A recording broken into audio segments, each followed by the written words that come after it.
আসসালামু আলাইকুম। কেমন আছেন বন্ধুরা? আশা করছি ভালো আছেন। আমরাও আল্লাহর রহমতে ভালো আছি। কাছে এবং দূরে যে যেখান থেকে আমার ভিডিওটি দেখবেন আপনাদেরকে অসংখ্য ধন্যবাদ।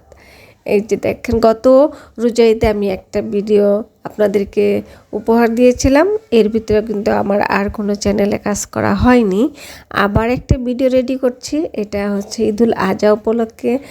এটা তাও আপনারা ঈদের এক সপ্তাহ পরে হয়তো পেতে পারেন। আজকের ভিডিওটা আমি রেডি করছি হচ্ছে 4-5 দিনের ভিডিও একসাথে করে। আজকের দিনটা হচ্ছে ঈদের আগের দিন।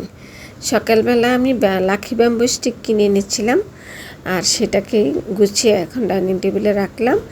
আর দুপুরেই আমি সেমাইটা রান্না করে রেখেছি। কারণ হচ্ছে ঈদের দিন দেখা যাবে আমার বাসায় থাকা হবে না। ঈদের দিন আমি আমার 2 ভাইয়ের বাসায় ঘুরবো, ঈদ করব, আনন্দ করব, এইটুকুই। কারণ আপনাদের ভাইয়া গেছে ছোট ছেলেকে নিয়ে গ্রামে, আর আমি বাসায় আছি বড় ছেলেকে নিয়ে। তাই দেখা গেছে আমার আর বাসায় থাকা হবে না, আমার 2 ভাইয়ের বাসায় বেড়ানো হবে।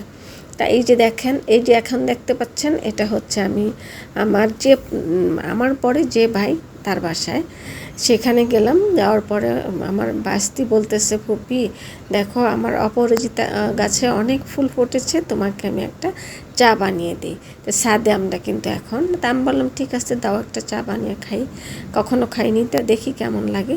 তো সে চাটা বানিয়ে দেখেন নিয়ে আসছে। হ্যাঁ, এখন বলতেছে যে ফুপি দাঁড়াও 1 মিনিট, তোমাকে একটু ম্যাজিক করে দিই। দেখছেন সে সুন্দর করে এই ম্যাজিকটা করে দিছে। আচ্ছা যাই হোক, এটা কিন্তু লেবুর রস দিলেই এই ম্যাজিকটা হয়ে যায়। এটা বেশি পরিমাণে চিনি দিয়ে তারপর আমাকে দিয়েছে, কিন্তু চাতে এখন আমি আর চিনি খাই না, তো আমার কাছে তেমন একটা ভাল লাগে না। কিন্তু বাচ্চা মানুষ তৈরি করে দিচ্ছে, আমি কিন্তু তাকে বেশ প্রশংসা করে আসছি। আর এই যে এখন দেখছেন মেহেদি পড়ছি, এটা হচ্ছে রাত 12টা, ঈদের আগের দিন রাত 12টা। ও হ্যাঁ, ভুলেই গেছি, আমরা যে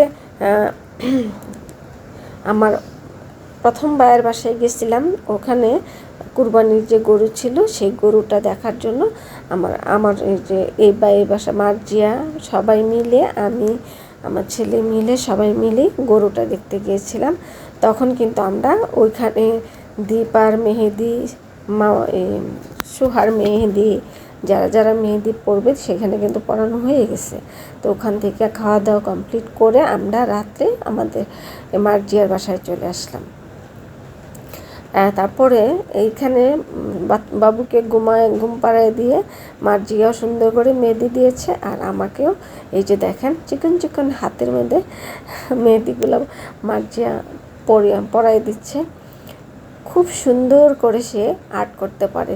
তার মেহেদি পরানো দেখলে মনে হয় যেন কোনো পার্লার থেকে, নামি দামি পার্লার থেকে মেহেদিটা পরানো হয়েছে। সেই জন্য আমরা যখনই কোনো মেহেদি পরি তখনই মার্জিয়ার হাতে মেহেদি পরি আমরা। যাই হোক, আমাকে যদিও মেহেদিটা বেশি একটা মানায় না, কারণ আমি কালো, তো সেজন্য আমার হাতে বেশি দেখা যায় না। তারপরে মন তো আর মানে না, তাই না, যে আল্লাহ কালো বানিয়েছে তার জন্য কি আমার কি শখটা তো ঠিকই আছে, তাই না বন্ধুরা? এই যে দেখেন কমপ্লিট হয়ে গেছে, দেখতে কি সুন্দর লাগছে না মেহেদিটা? মেহেদির ড্রয়িংটা খুবই সুন্দর হয়েছে, কিন্তু আমার মেহেদিটাও কমপ্লিট হয়ে গেছে। এই তো দেখেন, এক পলক আপনাদেরকে দেখিয়ে নিচ্ছি। সবাইকে ঈদ মোবারক, ঈদ মোবারক, ঈদ মোবারক। এই তো এটা হচ্ছে ঈদের সকালে আমার সোনা বাবা জানটাকে রেডি করেছি। সে দেখেন এখন মনে হচ্ছে যেন সব বুঝে শরম পাচ্ছে, ভিডিও করছি তো শরম পাচ্ছে। সে কি দুষ্টামিটাই না করে বাইরে যাওয়ার জন্য বায়না ধরছে। তা আমি ভাবলাম ঠিক আছে, তোমাকে যেহেতু রেডি করানো হয়ে গেছে, এখন তাহলে তোমাকে আমি বাইরে নিয়ে যাব। শুধু একা কেন, তুমি আপনিকেও নিয়ে যাব, তাই না? চলো আমরা এখন বাইরে থেকে ঘুরে আসি। এই তো আমি আমার বাবা মাকে নিয়ে বাইরে ঘুরতে যাচ্ছি। দেখেন সে কত পাকামিটা না করে, একা একাই নামবে, সে আপুকে ধরতে দিবে না। মাশাআল্লাহ, সবাই দোয়া করবেন আমার সোনা বাবাটার জন্য। আল্লাহ তাআলা যেন তাকে সঠিক পথে পরিচালনা করেন। ঈদের দিনে আর কোনো অংশ আমি আমার ভিডিওতে রাখিনি।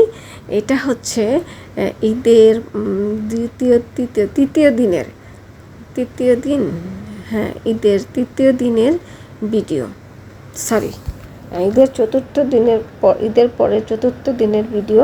আমার বাসায় আমি ফার্স্ট রান্না করলাম গরুর মাংস বসিয়ে দিচ্ছি। কুরবানির মাংস তো দেখা যায় মশলা টশলা কিন্তু কম হলেও টেস্ট কিন্তু কম হবে না।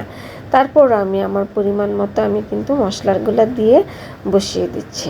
তো এইবার ঈদে কিন্তু আমি আরেকটা অনুভূতি মানে আরেকটা জিনিস আমি ফিল করলাম, যেটা আমি এক সন্তান নিয়ে ঈদ করতেছি, আরেক সন্তান দূরে। কোথাও যেন আমার কাছে মনে হচ্ছে শূন্যতা। এই মানে যত চেষ্টাই করি না কেন যে মনটাকে ফ্রেশ রাখার, তারপরও যেন কেন জানি ফ্রেশ হচ্ছে না, কোথাও গিয়ে যেন আবার আটকে যায়। তবে আমার ছোট ছেলেটাকে অনেক মিস করছি। ও থাকলে হয়তো আমার ঈদটা পরিপূর্ণভাবে হতো। যাই হোক, আমি যেহেতু বাবার সাথে গেছে, একদিকে কিন্তু টেনশন মুক্ত চেষ্টা করি থাকার জন্য, তারপরে আবার কেন জানি আইসে পড়ে টেনশন। যাই হোক, আমি কিন্তু মাংসটা মশলা টশলা সব কিছু দিয়ে বসিয়ে দিয়েছি। আর এ পাশে আমি রান্না করব খিচুড়ি, কারণ মাংস দিয়ে খিচুড়ি খেতে ভালো লাগে। আবহাওয়াটা কিন্তু আবার একটু ঠান্ডা আছে, বেশি বৃষ্টি না, হালকা পাতলা বৃষ্টি, একটু ছিটা বৃষ্টিও কিন্তু হচ্ছে। তাই যেহেতু বাসায় প্রথম রান্না করলাম, সেই জন্য ভাবলাম মাংসের সাথে খিচুড়িটাই করি। এই তো খিচুড়িটা করে এখন নিচ্ছি আমি। আর আমি কিন্তু একসাথে 2-3টা চুলায় রান্না কমপ্লিট করতে পারি না। যেহেতু মানে মাংসটা বসাইছি, সেই জন্য কিন্তু আমি সাহস করে আরেকটা পাশের চুলায় খিচুড়ি বসিয়ে দিয়েছি, কারণ মাংসটা তো এত ঘন নাড়ানাড়ি করতে হবে না, তাই না? সেই জন্য এই খিচুড়িটা বসিয়ে দিলাম। খিচুড়িটা মানে একটু ভেজে নিচ্ছি আগে সুন্দর করে। দেখেন কত সুন্দর একটা কালার হচ্ছে। আর পানিটাও কিন্তু আমি মেপে রেখেছিলাম আগে দিয়ে, আমি আর আমার ছেলে বাসা, এর চেয়ে বেশি আর কিছু লাগে না। এতটুকুই আমি রেডি করে নিচ্ছি। তা আমি জানি না এতক্ষণ পর্যন্ত কারা আমার ভিডিওটা দেখছেন। যদি আপনাদের কাছে ভালো লাগে তাহলে ভিডিওটাকে লাইক করবেন, কমেন্ট করবেন আর শেয়ার করে দিবেন। আর যদি বেশি ভালো লাগে তাহলে আমার চ্যানেলটাকে সাবস্ক্রাইব করে রাখবেন এরকম সাধারণ ভিডিও দেখার জন্য। আর যদি আপনারা ফেসবুক পেজ থেকে দেখেন তাহলে পেজটাকে ফলো দিয়ে রাখতে পারেন। এটা হচ্ছে আমাদের রাত্রের খাবার, ডিনার আর কি, যেটা আমার বান্ধবী আসলো হঠাৎ করে, ওনাদেরকে নিয়ে যাই ছিল, তাই দিয়েই আমরা রাতের ডিনারটা সেরে নিচ্ছি।